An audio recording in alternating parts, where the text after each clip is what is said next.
What's going on, everybody? Welcome to Investing Bros, the morning show. My name is Tim, and we're going to dive into some technical analysis today. But the most important thing I want to talk about is how frustrated I am with this most recent rally. Why? Because I didn't get enough coins for it. The question is, though, will we get another chance?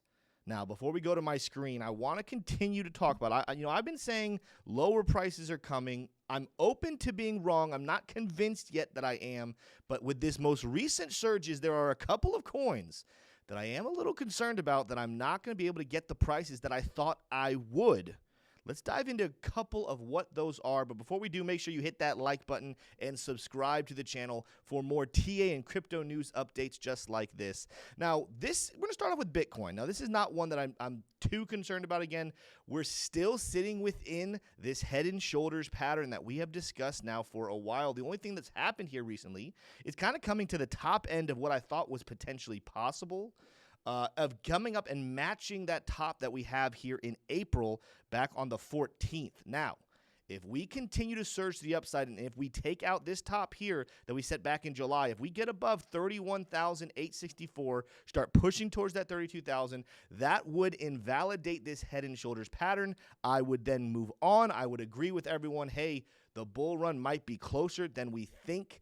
Even if that happens, I still think there's sideways action happening, but we probably would never go back down to even 25,000, let alone below that. So keep an eye on what's happening there. We are in a little bit of a broadening wedge that this morning we're actually shooting out a little bit of. Now, that's not the end of the world. We could easily close back in on the daily chart, but keep your eye on what happens the rest of today. There are some things, though, even though I'm very impressed with the bull run and my portfolio loves that Bitcoin is up. Don't get me wrong. I love seeing the green numbers, the green candles. I love seeing the plus in my portfolio.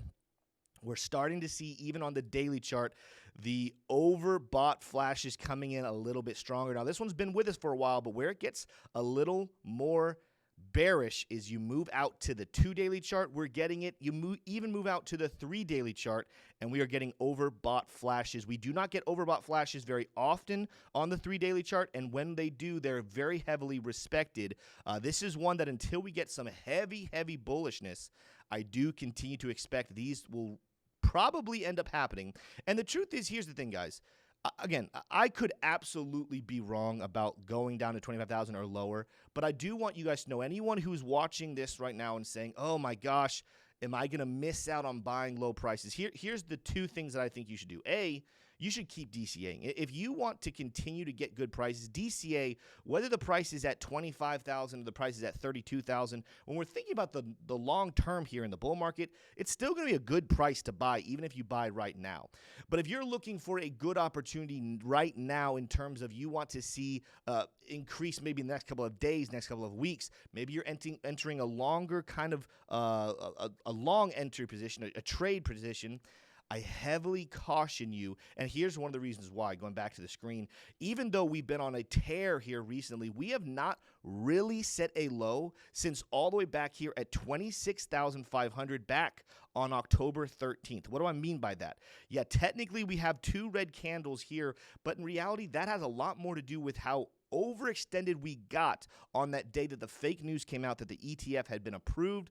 This is not a bottom. This is just a small retracement from that movement. So theoretically speaking, we are still in a bull trend on the daily chart. As long as Bitcoin's price stays above this bottom at 26,500, you could very much see a pullback on Bitcoin, come back down towards this 28.5 level. You even could see it come back down, maybe touch this green line as it continues to spread out with this broadening wedge, and that would still be a higher low and a bull trend. So what's the point here?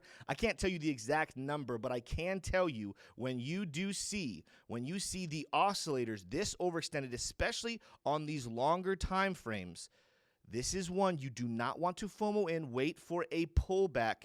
And realistically, more than likely what we want to watch here is probably at least a bullish flash. Daily chart, maybe even 4-hour chart. Let's get a bullish flash on the 4-hour chart for Bitcoin before you're making any type of purchases with any real confidence. Now, we're rallying even at the making of this video. We're kind of pushing up here. When you come down to lower time frames, we just continue to smash through all of these bearish indicators. Look at all these overbought signals on the hourly chart that the price just continues to climb to the upside. This is showing some very strong bullishness, but most recently, we have not had one of these here in a while. We have a purple dot coming in on our trend fusion oscillator.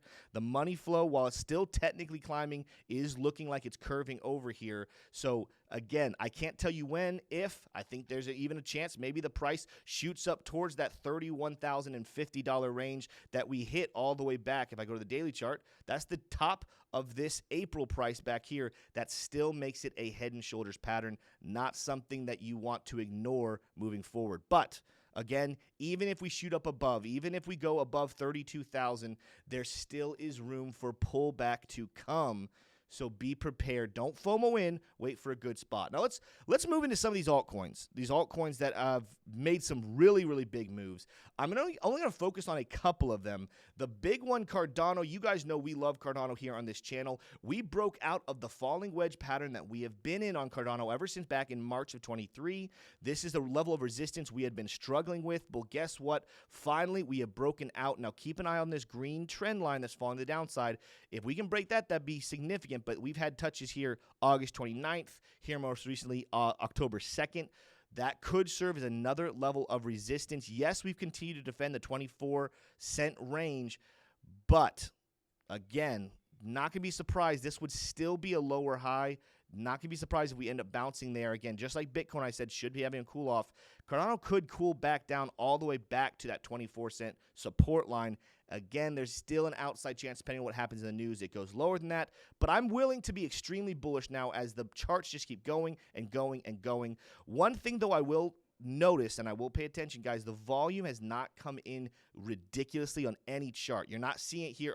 There's one chart I'm going to show you here in just a second, but we're not seeing ridiculous volume here in Cardano. We're not seeing ridiculous volume here on Bitcoin. In fact, the only times we're seeing the ridiculous volume are on the reversals, like that fake news we had a couple days ago, last week actually.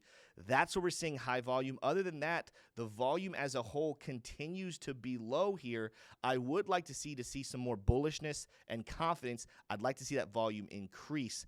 More realistically, if the volume does increase, though, it probably would be a reversal at this point. I want to see it get up above, maybe pushing towards 36 with high volume. Same thing, Cardano, again, I'm very happy with it, breaking resistance, but you want to see more volume than just that to get some real confidence here with Cardano. There's another coin. Before I move to the one that I'm super frustrated with, MATIC as well is also breaking through its resistance level. Now, you will see after really boring volume, we are seeing a little bit of uptick in volume here on MATIC. Would love to see more as well, but that is another coin. We're not overextended here on the daily chart. Could continue to move to the upside, unlike Cardano. It is beating the highs that it had here just a couple of days ago in those same timelines that Cardano has highs that are trending to the downside. This is one you absolutely could keep your eye on, potentially 70 cents. Coming back to that range at 70 cents before rejection. Again, everything will pull back. We need to set lows. No bull trend is healthy that you just go straight up. You have to have retracements. So keep your eyes on MATIC as well. Again, around 70 cents could look interesting, but then a pullback. More than likely, again, it's similar to Cardano, I'm continuing to watch potentially that 50-cent region. We've seen this happen before. In fact, even when you go back into MATIC's own history, you see around this time period of the 4-year cycle, dramatic rallies, dramatic pullbacks. Of course, it was a newer coin back here, but back here in 2019, you can even see right here, November, December, big rally on MATIC, and then a fallback right to the same exact levels. Keep your eyes out for something very similar. Now, let's move to the last coin. The last coin that I'm going to talk about today, and we're going to call it a day for this video. Chainlink is freaking melting faces right now, and I'm very frustrated because I really did think after we rejected off this red line, Chainlink moves its own way. It doesn't necessarily always follow tit for tat what Bitcoin does.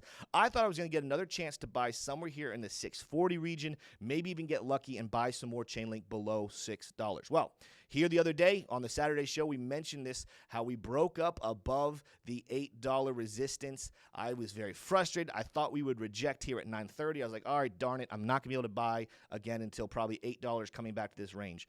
What we just did here last night, breaking through a resistance that we have had since these three touches. We have June of 2022, we have August of 2022, and we have November of 2022.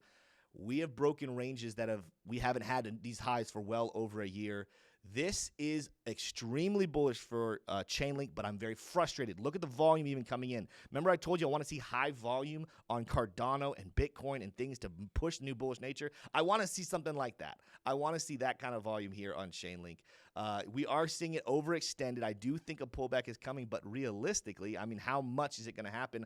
I'm kind of looking at these same prices and saying, hey, I think a pullback to 950 is going to be a great place to acquire some more Chainlink. You would love to get some lower, but again, Chainlink kind of moves to its own beat, kind of even going back over here to last 4-year cycle, this similar timeline. Look at how in 2019 we kind of hovered low, throughout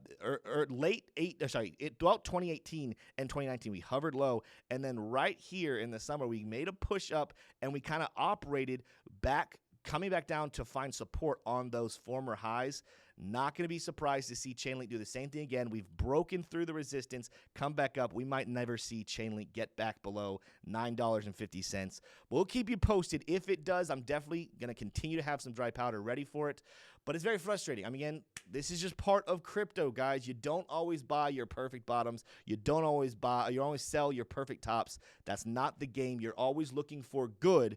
Continue to look for great opportunities to buy some more crypto, look for good places to take profit, and also do not FOMO in or FUD out just because you're seeing massive movements in the market. That's all I have for you in this video, guys. Smash that like button on your way out if this was helpful. We will see you today. T-Shroom has his live stream for the news update of the day here at 9 a.m. just in a couple of minutes. Go check him out for about 30 minutes, and then our 3 p.m. live show will be happening as normal later today. With that said, you guys have a fantastic day.